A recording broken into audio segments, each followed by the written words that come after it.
নমস্কার বন্ধুরা, তোমরা সবাই কেমন আছো? আশা করি সকলে খুবই ভালো আছো। পম্পা সিম্পল কুকে সবাইকে স্বাগত। চলে এসেছি আজকে আবারও তোমাদের সঙ্গে দারুণ টেস্টি, একদম নরম তুলতুলে, স্বাদ মুখে লেগে থাকার মতো সরু চাকলি পিঠের রেসিপি শেয়ার করতে। বন্ধুরা, পিঠেটা বানাতে যেমন সহজ, খেতে কিন্তু অসাধারণ লাগে। কোনো রকম চাল বাটা কিংবা চাল গুঁড়ো করার ঝামেলা ছাড়াই একদম দারুণ স্বাদের, একদম কম সময়ের মধ্যে এই পিঠে রেসিপি শেয়ার করব। একটা লাইক দিয়ে ভিডিওটা সম্পূর্ণ দেখার তোমাদের কাছে বিশেষ অনুরোধ রইল। তো বন্ধুরা, চলো কথা না বাড়িয়ে এই স্বাদের পিঠেটা কিভাবে বানালাম সেটাই তোমাদের সঙ্গে ঝটপট শেয়ার করে ফেলি। সবার প্রথমে একটা মিক্সিং জার নিয়েছি। এবার এই জারের মধ্যে আমি দিয়ে দিচ্ছি একটা মিডিয়াম সাইজের বাটির 1 বাটি সুজি। এখানে সরু দানা মোটা দানা যে কোনো সুজি তোমরা ব্যবহার করতে পারো।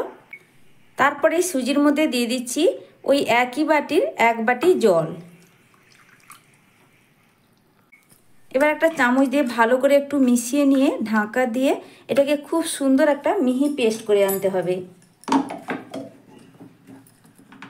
এরপরে একটা মিক্সিং বোল নিয়েছি। এবার ওই বোলের মধ্যে পেস্ট করা সুজিটা এর মধ্যে ঢেলে দিলাম। সুজি পেস্ট করা মিক্সিং জারটা ধুয়ে দেখো বন্ধুরা, আরও 1 বাটি জল এর মধ্যে দিয়ে দিচ্ছি। এবার খুব ভালো করে আমি মিশিয়ে নেব।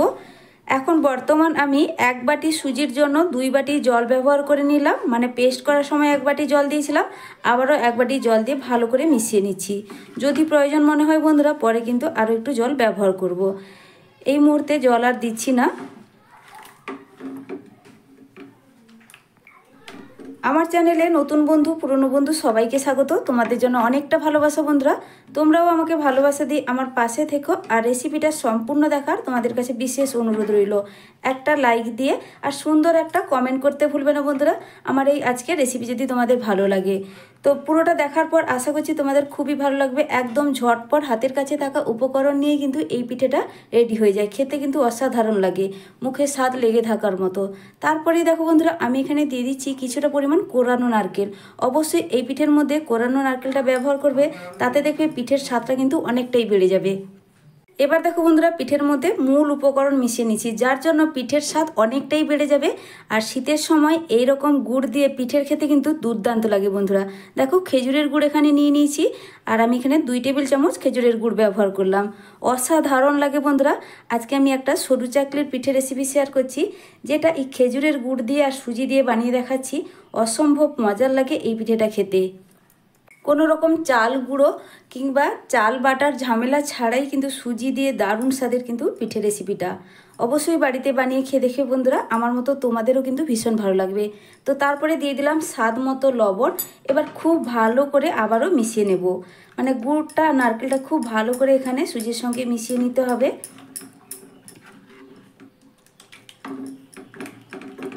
আমি এখানে 2 টেবিল চামচ খেজুরের গুড় ব্যবহার করেছি। তোমরা চাইলে এখানে খেজুরের গুড়ের পরিমাণটা তোমাদের পছন্দ মতো, মানে যেরকম মিষ্টি পছন্দ করো ঠিক সেই বুঝেই এখানে গুড়টা ব্যবহার করতে পারো। তো সব কিছু মিশিয়ে নেওয়ার পর মনে হচ্ছে ব্যাটারটা কিছুটা ঘন আছে, এখানে আরও সামান্য একটু জল আমি ব্যবহার করছি। তো বন্ধুরা দেখো, একদম অল্প পরিমাণ একটু জল নিয়েছি, তোমরা একটু দেখে বুঝে জলের ব্যবহারটা করবে। এটা কিন্তু খুব বেশি মোটা ব্যাটার হবে না, একটু পাতলা ঘনত্বের কিন্তু ব্যাটার রেডি করতে হবে। শীতের সময় সবাই কিন্তু খুব বেশি পিঠে পছন্দ করে, তবে কোনো রকম ঝামেলাহীন যদি পিঠে বানাতে যাও, অনেক সময় কোনো কিছুই কিন্তু রেডি থাকে না, অথচ পিঠে খেতে মন চায়। তাহলেই কিন্তু এই পিঠেটা ঝটপট তোমরা একবার বানিয়ে দেখবে। একদম কম সময় বন্ধুরা হাতের কাছে থাকলে এই পিঠেটা কিন্তু বানানো হয়ে যায়।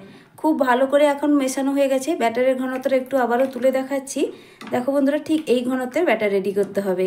আর এই পিঠের মধ্যে আমি ফ্রেশ করা নারকেলটা ব্যবহার করেছি, আর একটু বড় বড় করে দেখো এইভাবে কুড়িয়ে নিয়েছি, যাতে পিঠেটা খাওয়ার সময় এই নারকেলটা মুখে পড়বে, তাতে কিন্তু পিঠেটা খেতে বেশি ভালো লাগবে।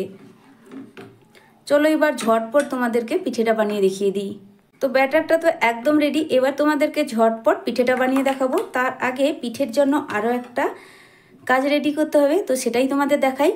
এরপর একটা বাটি নিয়ে নিয়েছি, বাটির মধ্যে দিয়ে দিচ্ছি 1/2 চামচ রিফাইন্ড অয়েল। সঙ্গে এর মধ্যে দিয়ে দিব 1 চামচ তেল। সরি বন্ধুরা, 1 চামচ জল দিলাম, মানে 1/2 চামচ তেলের সঙ্গে 1 চামচ জল দিতে হবে। দিয়ে খুব ভালো করে এখানে একটু মিশিয়ে নিতে হবে।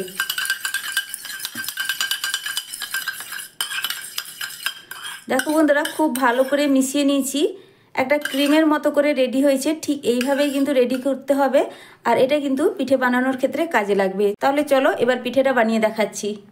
এবার গ্যাসে একটা বসিয়ে দিয়েছি ফ্রাইং প্যানের মধ্যে তেল আর জলের মিশ্রণটা যে রেডি করে রেখেছিলাম, এখান থেকে আমি একটা ব্রাশের সাহায্যে নিয়ে ভালো করে ব্রাশ করে দেব। প্রথমে কিন্তু খুব ভালো করে একটু গরম করে নিতে হবে এই ফ্রাইং প্যানটা। এখন ফ্রাইং প্যানটা বেশ ভালোই গরম হয়ে গেছে। এবার গ্যাসের ফ্লেমটা মিডিয়াম টু লোয়ের মাঝখানে করে দিলাম। এবার আগে থেকে যে সুজির মিশ্রণটা রেডি করে রেখেছিলাম খুব ভালো করে আবারও একবার মিশিয়ে নিতে হবে। তারপর এখান থেকে আমি এক হাতা এই মিশ্রণটা তুলে এই প্যানের মধ্যে দিয়ে দিলাম। দিয়ে প্যানের হাতলটা ধরে একটু ঘুরিয়ে সরু চাকলি পিঠের মতো একটু গোল শেপ দিয়ে দিব।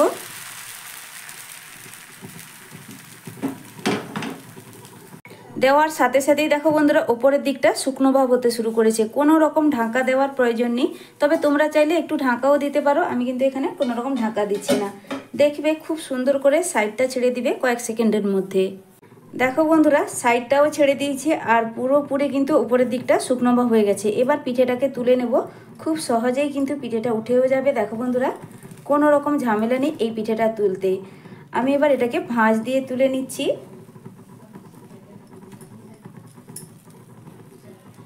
তো একটা পিঠে আমার কিন্তু এখানে ঝটপট রেডি হয়ে গেল। একইভাবে আবারও একটা তোমাদের পিঠে বানিয়ে দেখিয়ে দিচ্ছি। সব সময় কিন্তু পিঠে বানানোর আগে এইভাবে তেল আর জলের যে মিশ্রণটা রেডি করে রেখেছিলাম এটা কিন্তু প্রথমে ভালো করে ব্রাশ করে দিতে হবে। খুব ভালো করে যখন একটু গরম হয়ে যাবে গ্যাসের ফ্লেমটা আমি মিডিয়াম টু লোয়ের মাঝখানে করে দিলাম। তারপরে এখানে পিঠের আমি ব্যাটারটা কিছুটা দিয়ে দিব। ভালো করে আবারও মিশিয়ে নিয়ে এখানে দিয়ে দিচ্ছি এক হাতা ব্যাটার। প্যানের হাতলটা ধরে একইভাবে ঘুরিয়ে গোল শেপ দিয়ে দিব।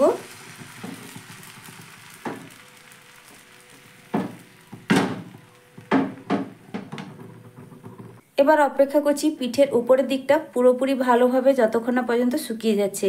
আর যেহেতু খেজুরের গুড় ব্যবহার করা হয়েছে বন্ধুরা, খুব সুন্দর কিন্তু পিঠের মধ্যে দারুণ একটা ফ্লেভার আসে। আমি এখানে পাতলা খেজুরের গুড়টা ব্যবহার করেছি, তোমরা চাইলে পাটালিও এক্ষেত্রে ব্যবহার করতে পারো। দেখো বন্ধুরা খুব ভালোভাবে কিন্তু সাইডটা হয়ে গেছে, কালারটাও চেঞ্জ হয়ে গেছে। একইভাবে এই পিঠেটাকেও তুলে নেব।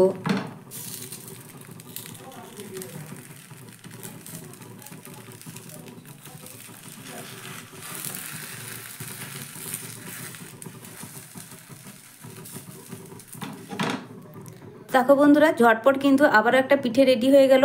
এইভাবে সবগুলো রেডি করে নেব, তারপরেই ফিরে আসছি। তো বন্ধুরা দেখো চলে এলাম সব পিঠেগুলো রেডি করার পর। দেখতে কতটা লোভনীয় লাগছে। আশা করছি তোমাদেরও আজকের আমার পিঠে রেসিপিটা ভালো লাগলো।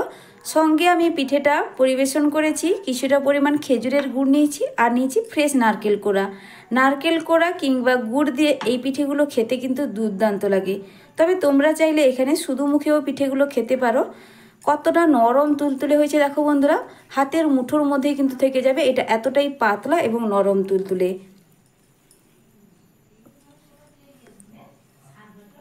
তোমরা কিন্তু এইভাবে খেজুরের গুড় দিয়েও খেতে পারো, খুবই ভালো লাগে খেতে, কিংবা নারকেল দিয়েও কিন্তু খেতে খুবই ভালো লাগে। আমার এই আজকের সরু চাকলি পিঠের রেসিপি তোমাদের কাছে কেমন লাগলো অবশ্যই কিন্তু কমেন্ট করে জানাবে বন্ধুরা। আর যদি ভালো লেগে থাকে তাহলে লাইক শেয়ার সাবস্ক্রাইব করে আমার পাশে থাকবে। আজকের মতো টাটা, ফিরে আসছি নতুন এক রেসিপি নিয়ে। তোমরা সকলে ভালো থেকো, সুস্থ থেকো। আর নতুন বন্ধুরা আমার এই আজকের রেসিপি যদি দেখার পর তোমাদের ভালো লেগে থাকে তাহলে প্লিজ চ্যানেলটিকে সাবস্ক্রাইব করে পাশে থাকা বেল আইকনটা প্রেস করে রাখবে। নতুন ভিডিও ছাড়ার সাথে সাথে নোটিফিকেশান তোমাদের কাছে পৌঁছে যাবে। অসংখ্য অসংখ্য ধন্যবাদ যারা আমার এতক্ষণ পর্যন্ত ভিডিওটা দেখলে। তাহলে বন্ধুরা আজকের মতো আসছি।